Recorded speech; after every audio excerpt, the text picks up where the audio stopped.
Hello, magical people, and welcome back to the Sunny from Pluto YouTube channel, and welcome to our very first episode of Unhinged Tudor History. If you're here for crystals and tarot but want to stay for Tudor drama, thank you and welcome. I truly hope you do enjoy. And if you're here for the Tudor drama but you're also open to a little crystal healing, welcome, and you may want to check out the rest of my channel. So grab a stone, grab a snack, and let's get into it. Today we're talking about the wife everyone overlooks, Anne of Cleves. Most people think Henry VIII didn't like her because she was ugly, and that the royal court artist, Hans Holbein, catfished him. And honestly, it drives me nuts because it's just not true.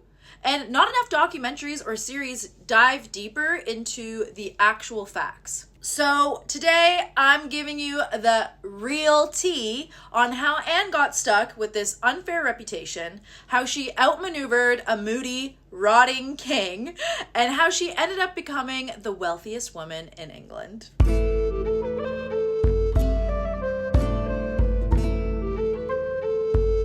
Before Henry VIII started yelling, "I like her not," let's talk about how this marriage even happened.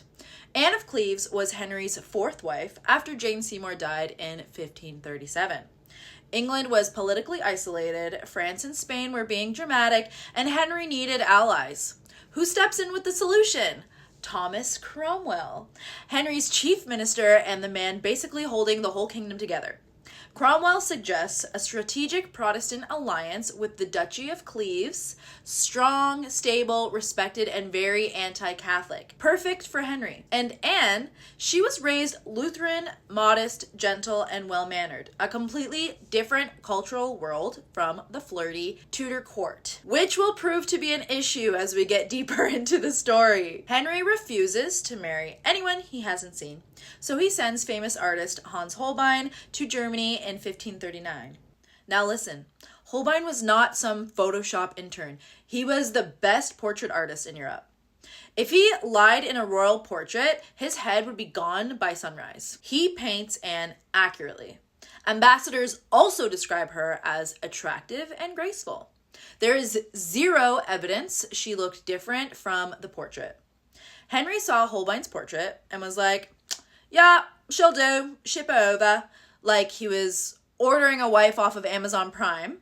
He signs the marriage contract and travels for months through winter to meet her new king. January 1st, 1540.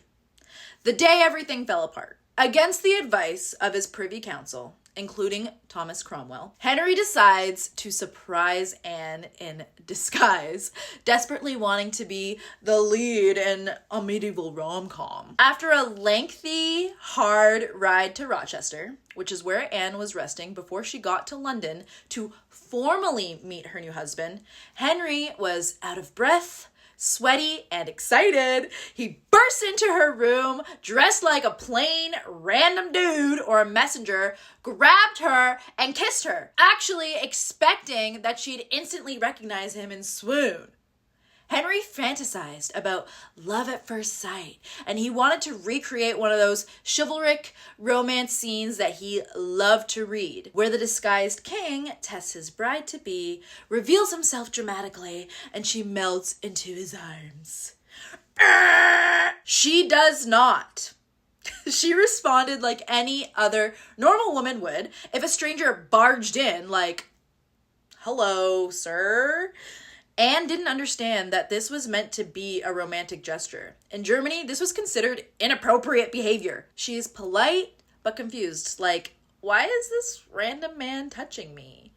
Mind you, she'd only seen one portrait of Henry that was from 15 years prior. She was expecting a formal royal meeting, not some random sweaty old dude in a cloak bursting into her room without context or warning. Contemporary accounts say that she was polite, albeit confused, thanked the man, and turned to continue speaking with her ladies.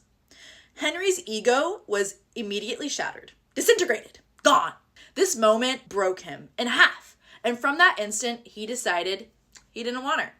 I've heard different stories or seen in shows like Wolf Hall, for example, that Anne was disgusted by Henry's appearance, but there are no official records of that. All we know is that she was generally again, confused, and expressed embarrassment after she realized that it was the king and not some random man. But still, it was too late, and Henry was humiliated.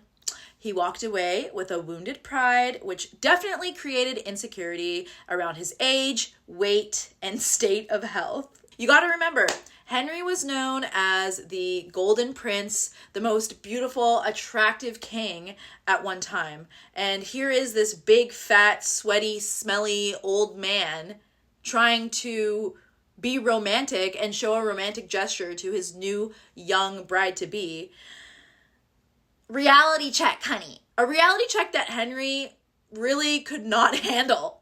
After that, his humiliation turned into major distaste and anger. He clearly started to aggressively project his issues onto Anne because everything about her irritated him. She didn't flirt. She didn't giggle. She didn't know English. She didn't understand Tudor court theatrics. Her clothing looked German. Her manners were modest, not seductive. She didn't hunt. She didn't play sports. She didn't play music. She didn't sing. He claimed that she was ugly and that the portrait Holbein painted was exaggerated to put her in a more favorable light, basically accusing one of the most talented portrait artists of all time of catfishing. Henry wasn't reacting to her looks. He was reacting to his own humiliation, cultural misunderstandings, and declining self-esteem. Of course, they did not have psychologists back then to do some internal self-reflection, and if they did, Henry probably would have cut their head off. Then we get into Henry's bedroom and intimacy excuses, which are hilarious when you can clearly see the projection intensified. He told his doctors he couldn't perform sexually because he believed Anne wasn't a virgin and that her stomach and breasts were too loose and hung down. Reminder: Henry was obese, infected, reeking from leg ulcers, in constant pain, and dealing with chronic erectile dysfunction, probably caused from undiagnosed diabetes. But yes, clearly the problem was Anne's hanging stomach. Totally. He blamed her for his inability to get an erection and used that as a part of the annulment case he opened. Yeah, sure, bud. Hitting 50 years old in the 1500s, that's old. And you have a young, beautiful, fair maiden as a wife, and you can't get a boner because she's not good enough for you? Highly doubt it. Now, the big tragedy of this whole situation, aside from the blow to Henry's pride, which honestly might have been the real tragedy here, this marriage didn't just embarrass Henry, it destroyed Thomas Cromwell, the man who arranged it. And this might be controversial, but I am a Thomas Cromwell fan. Anyway, Henry needed a scapegoat. Cromwell was a commoner who had risen too high, too fast, and his enemies at court were circling like vultures. Thomas Howard, the Duke of Norfolk, and uncle to both Anne Boleyn and Catherine Howard, alongside other rivals, were waiting for an opportunity to bring Cromwell down. They had convinced Henry that Cromwell betrayed him, and with this one bad marriage, his enemies finally silenced the greatest reformer in England. So after the annulment is granted, Henry has Cromwell executed in July 1540. And this is after everything Cromwell accomplished for Henry, for the government, for England. Even when his own beliefs didn't match the policies he enforced, he was beheaded. And on that very same day, Henry married Catherine Howard, a 17-year-old girl with zero court experience. A tragedy we will save for another video. But the wildest part, Henry regretted Cromwell's execution almost immediately. He admitted more than once that Cromwell was his most faithful servant.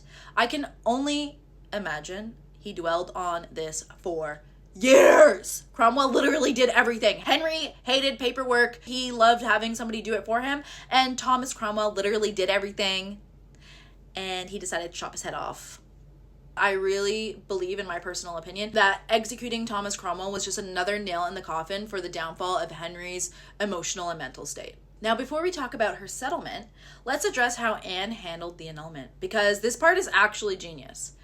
Anne's survival was a result of her quiet intelligence, unlike Catherine of Aragon, who fought the divorce for 7 grueling years. Anne looked at the situation, looked at Henry, and was like, you know what? Fine. She knew fighting him meant a potential execution or imprisonment. By immediately agreeing to the annulment, she secured her future and her life. This wasn't submission, it was a power play. Because let's face it, would you want to be married to Henry VIII if you didn't have to? Yeah, that's what I thought. The part that many documentaries do not mention. Yes, Anne walked away extremely wealthy, but her annulment deal came with painful restrictions, and she was only 25 years old. She was forbidden from marrying again, having children, leaving England, meaning she couldn't even go visit her family, or building a new life romantically. She also had to remain polite and friendly with Henry's new mistress and later his new wife, the Queen of England, Catherine Howard, just to stay in his good graces. And emotionally, her beauty and reputation were publicly destroyed by Henry. He told everyone she was ugly. Ambassadors spread it, courtiers repeated it. Her name got dragged for centuries. She handled it gracefully, but it was incredibly unfair. How she did it, I don't know. I know for a fact that one way or another, my head would have been chopped off so fast if I was alive during that time. No matter what position I held, my head would be gone, which doesn't seem to be a rare occurrence when Henry VIII is chopping the heads off of his lovers and closest confidants. I would probably be worse off, actually, if not the head, something worse, for sure.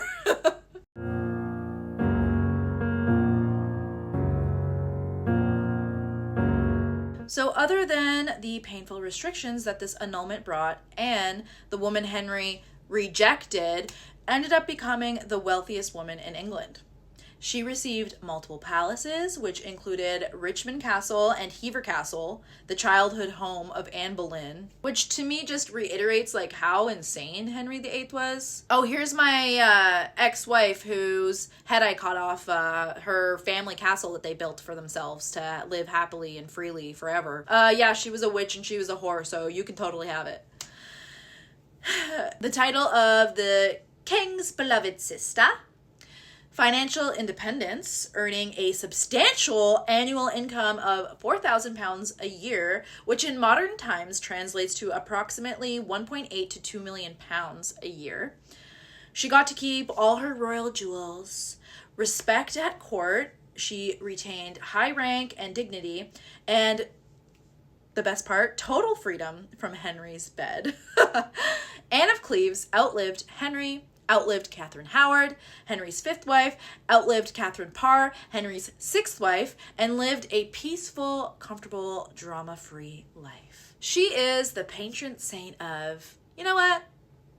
I'll take the settlement and mind my own business. But again, the part that actually breaks my heart, Anne of Cleves was only 25. She came from a conservative, sheltered, deeply loving family. She had never left her native country before this marriage. And suddenly she was shipped off to England to marry a man she'd never met, in a language she barely spoke, surrounded by a court full of strangers who judged her instantly. She wasn't the catfish that so many still mock her as. She was the one who got catfished. And imagine being a young woman betrothed to a man who you've heard probably so many horror stories about already, knowing what he's done to his last wives. That must have been really scary for her. A total culture shock. And not understanding how to communicate properly, not only because of cultural differences, but you don't actually know the English language that well. That's really intense all at once, and that's really overwhelming. And although she did get to live her life under major restrictions, she, like all of Henry's 6 wives, did face that tyranny, rage, and abuse that Henry expressed to not only the women that he was involved with, but with other family members and courtiers and confidants and friends. perpetually dragged through the mud, mocked behind closed doors, publicly insulted by the king, used as a political pawn, and then trapped in a deal where she could never marry again, would never be allowed to have children of her own, and yet despite all that, Anne became deeply respected within the royal family. Henry's daughters, Mary and Elizabeth, adored her. When Mary I became Queen of England, Anne was one of the few people she welcomed at court and treated with real affection. Imagine that. The rejected fourth wife becoming a trusted friend to the next Queen of England. That's the girl power I'm talking about. In closing, Anne of Cleves wasn't ugly. So stop saying it and stop putting it in shows, people. It's rude. Holbein didn't catfish anyone. Cromwell did not deserve to die. Henry was insecure, aging, smelly, and humiliated. Anne just happened to walk into his radius. And despite all of it, she got the last laugh. She handled every insult with grace and ended up winning the Tudor divorce lottery. She got the money, the houses, the respect, and most importantly, she survived. Now I want to end this episode with a tarot card pull so that we as a collective can see what the lesson is here for us. What can we learn from this story between Anne of Cleves and Henry VIII and how it all went down? What is the collective lesson and take back that we can get from this story, from these historical accounts? Between Anne of Cleves and Henry VIII and, the fallout and aftermath, including Cromwell's execution.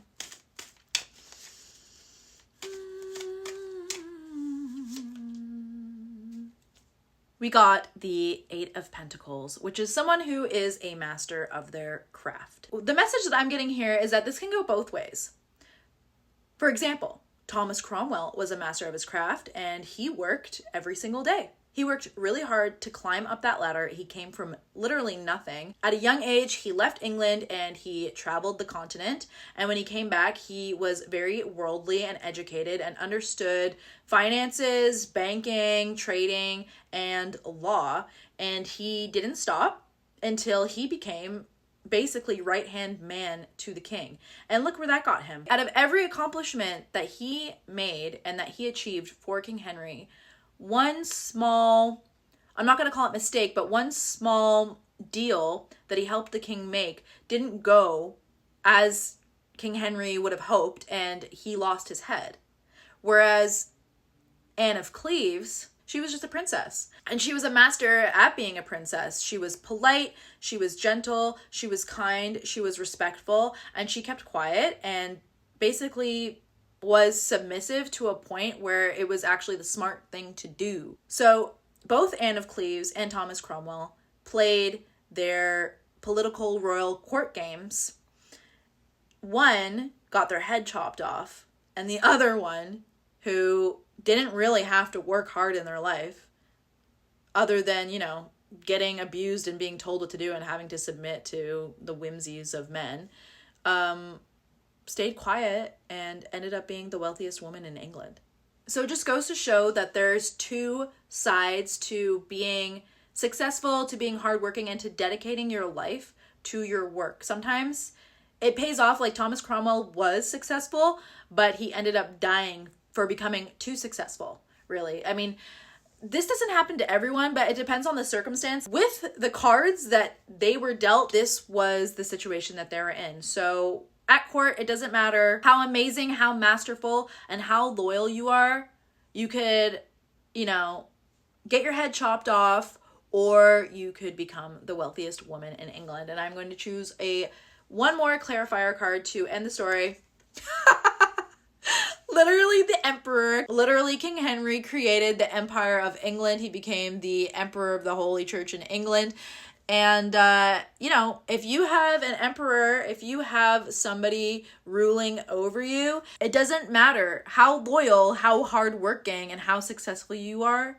If the emperor wants you gone, you're gone. So we all are literally just playing a game with the cards that were dealt. And with Anne of Cleves, it's really been reflected back to me that sometimes not saying anything and being quiet and polite when you really don't have like the upper hand outwardly is sometimes the best thing that you can do, and the real power move, because you can quietly fly under the radar and, you know, keep your head and survive and live a successful life. Although there was rules, because, you know, can't control who the emperor is, we still have that. There are still rules that we have been handed that we cannot control, but it's what we do with the cards that we've been dealt and how we strategically maneuver around it. So it just goes to show that trying your hardest to get closer to the person in power isn't really what's going to set you free in life. It's going to gain you enemies, gain you more jealousy, and put a target right on your back. So wherever you are and whoever you aspire to be and what you do, protect yourself, be careful, and try to steer clear of egomaniacal, tyrannical, psychopathic control freaks. And your head won't get cut off. All right, I'm Sunny, and this was Unhinged Tudor History. I hope you enjoyed your time here, and I'll see you in the next one.